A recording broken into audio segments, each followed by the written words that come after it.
What's up, Summoners? King Blair here.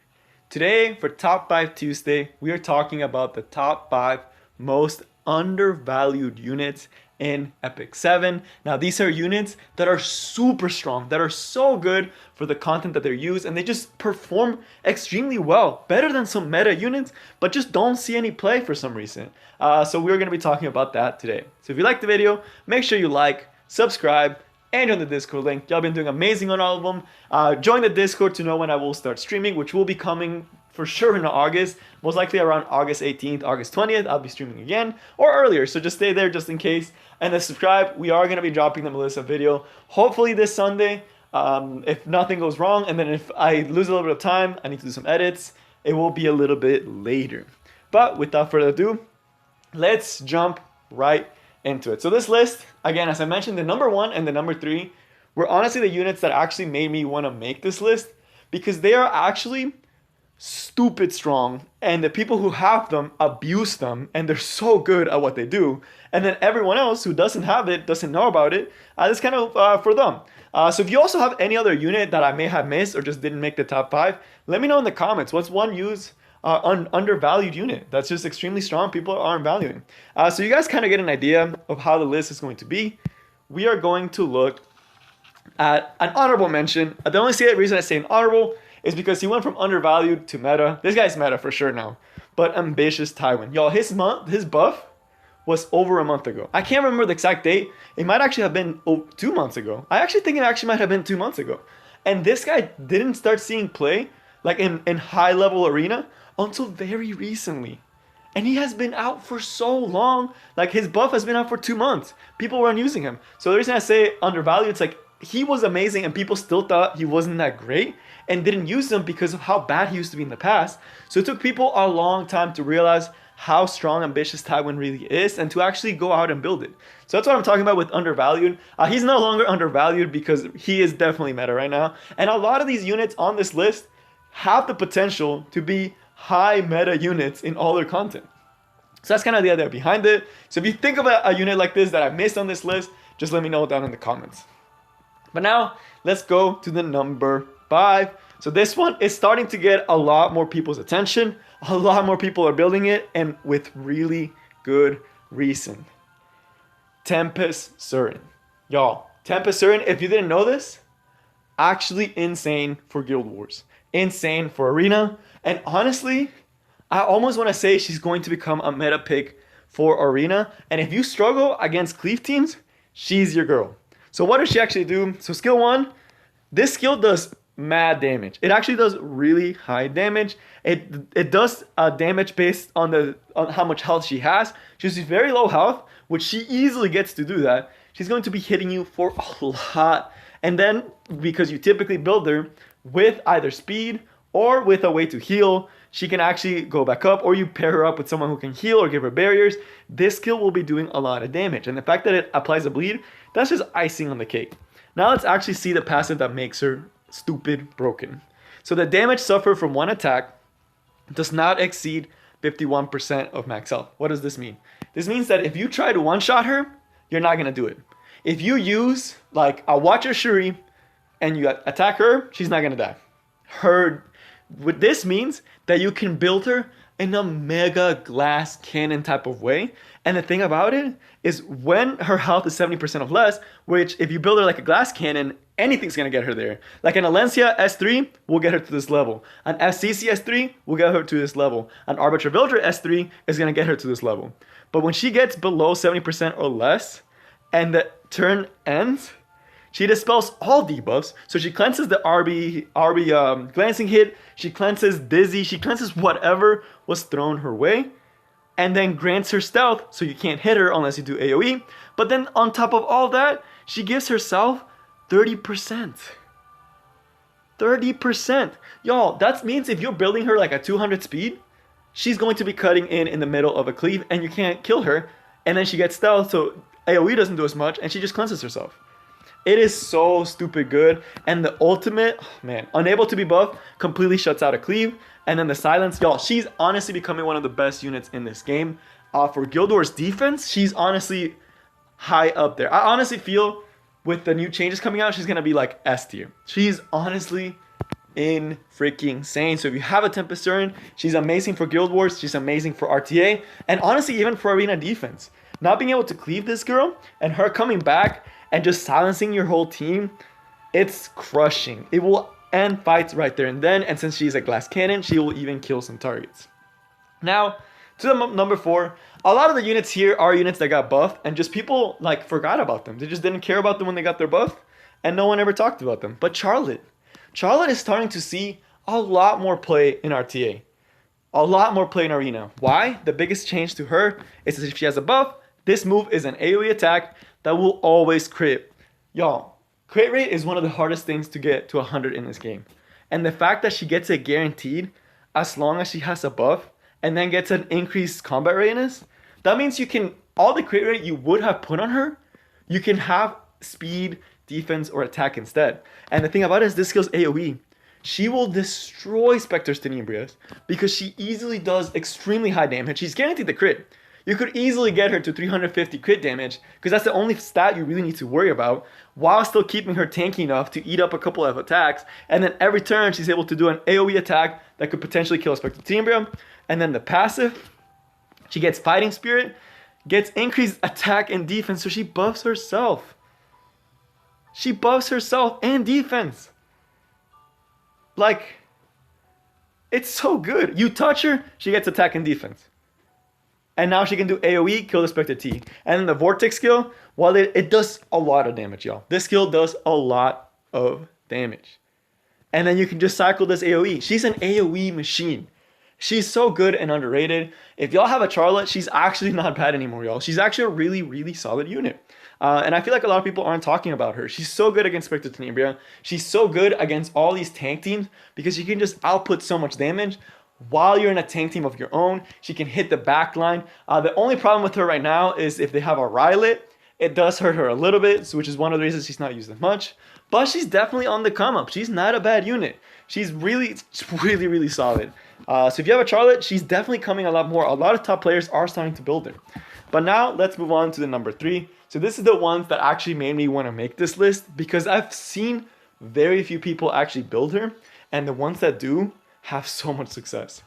Shooting Star Acades. Y'all, this one, I'm surprised it went under the radar and it's still flying under the radar, especially with how popular SSB is. So let's just look at the skills. But she's insane. So the effector assistance, again, that's nice, you know?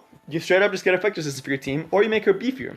The skill 1 is nothing, you know, decrease hit chance. You might not think it's that great.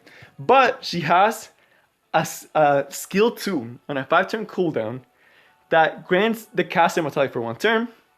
But if the target is not dead, give them immortality and 2 random buffs. That can be increased attack, speed, hit chance, healing, defense, barrier, evasion, debuff, and immunity. Even evasion. It's random. It can give them insane stats. 2 random ones, but guaranteed immortality for 3 turns.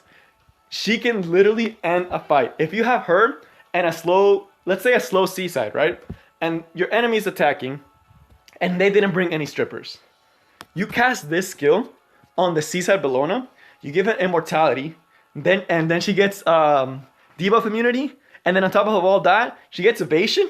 Oh, y'all, what are you gonna do? How do you beat that? You put this on a Kayron, what are you gonna do? You have no strippers. How are you gonna kill the Kayron? Kayron gets 3 turns to pop off and kill your whole team. It's just, oh, she's so good. And then on top of all that, that's not even, like if you fully build her, she also has a really solid skill 3, where she can just dispels all debuffs, heals them. This is basically a full body heal. I'm gonna tell you right now, it's basically a full heal. It's going to cap out the target. If she is full health, if you're not focusing her, she has a full heal every 3 turns. That heals her and the ally. So she's a very solid support unit. If you take her into a team that does not have any strippers and doesn't have a high sustain unit, like a Montmorency, oh, you're winning that fight automatically.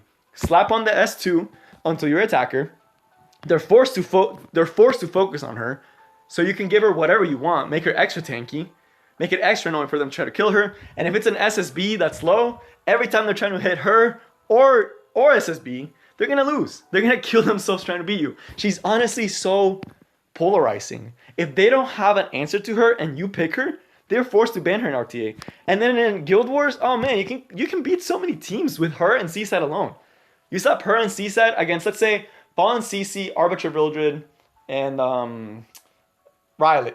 You use her S2, they do all their skills, C-Side just kills them from straight damage. GG, you won the fight. With 2 units, you don't even need a 3rd unit. Y'all, I honestly think people are sleeping on her hard because she's just so strong. But now let's move on to the number 2. Now this is one that is getting a lot, especially in like the Eastern servers like Japan and like Korea. She's used a lot. In America, for some reason she hasn't picked up, and at one point people were saying she was bad, which I was kind of like, when I read her skills, I was like, there's no way this girl's bad. Kitty Cat, Clarissa, she just gets bad rep for some reason. I don't understand that. She's actually extremely good PvE and PvP unit. I actually got murked by one. With like a high effect resistance one in PvP. Because I forgot what she did. And then I just got murked. But y'all, for PvE, she's probably one of the best PvE units. Like, she's very high up there. I know I made a top 5 list and she didn't make the cut. She would have been right there. Because she's extremely solid for Hall of Trials, extremely solid for Abyss, extremely solid for Expeditions. Why? The skill 3 is basically a cleanse. There's very few debuffs in this game that last more than 2 turns. So it's basically a cleanse that gives her immunity and loveliness, which, if you guys didn't know, that's her dual attack with the highest attack. So it's basically a Tamari. People are always saying Tamari's broken. Kitty Cat Clarissa has basically the same thing, except Kitty Cat Clarissa is almost up all the time. This is basically Tamarine's S3, and then you pair it off with her S1. It's basically like how can Tama be one of the best units and Kitty Cat be like bad? Just from that, for PvE aspects. And then the S2, actually also a very solid skill. It decreases the buff duration, so a strip. So again, extremely similar to Tamarine, like her idol form. That's how much. It goes up to 70%. 70%. But granted, it's not Tamarine, but it also does unhealable. And oh no, it goes up to 100. Yeah, when she's surrounded loveliness, it's literally Tamarine. Like, this is Tamarine idol form. The only thing she doesn't do is heal. That's it.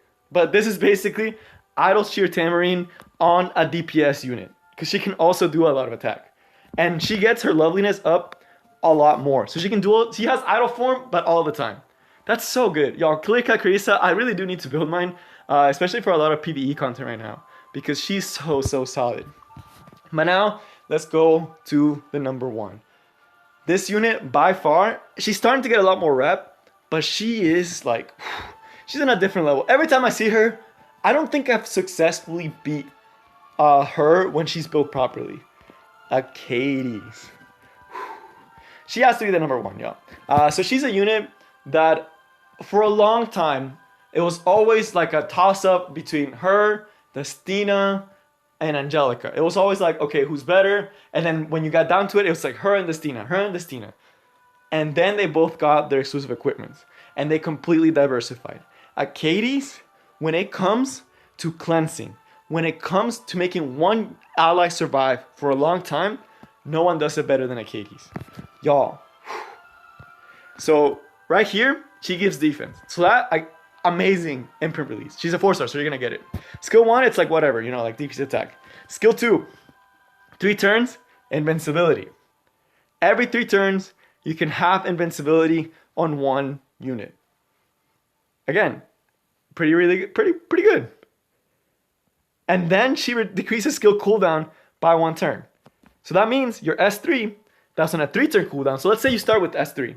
You use this skill, you cleanse all the debuffs, you do an AoE heal, you do this skill. This skill's basically up. Because it goes from 3, and then it's a 2.